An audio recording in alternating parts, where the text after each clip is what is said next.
দর্শক, Pakistan super league পিএসএলে আজ প্রথম ম্যাচে ব্যাট হাতে কেমন ব্যাটিং তাণ্ডব দেখালেন লিটন কুমার দাস।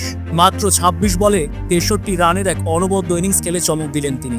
দর্শক, খবরের বিস্তারিত জানতে ভিডিওটি না টেনে শুরু থেকে শেষ পর্যন্ত দেখুন। পাকিস্তান সুপার লিগ পিএসএলে বাংলাদেশের ৩ ক্রিকেটার সুযোগ পেয়েছেন, তাদেরই একজন লিটন দাস।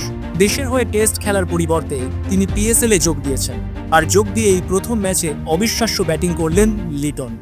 দর্শক, আজ প্রথমে টসে জিতে ব্যাটিং করার সিদ্ধান্ত নেয় লিটনের দল করাচি কিংস। শুরুতেই ওপেনিং জুটি ভাঙলে 1 ডাউনে ব্যাটিং করতে মাঠে নামেন লিটন দাস, আর মাঠে নেমেই দেখে শুনে শুরু করেন 4 ছক্কার ঝড়, যার ফলে মাত্র 20 বলে তুলে নেন দুর্দান্ত 150। এরপর অবশ্য 26 বলে 63 রানে ক্যাচ আউট হয়ে সাজ করে ফেরেন তিনি।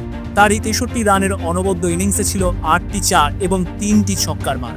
তো দর্শক, পাকিস্তান সুপার লিগ পিএসএলে লিটন দাসের এমন দুর্দান্ত ব্যাটিং আপনাদের কেমন লেগেছে অবশ্যই জানিয়ে দেবেন আমাদের ভিডিওর কমেন্ট বক্সে। ধন্যবাদ।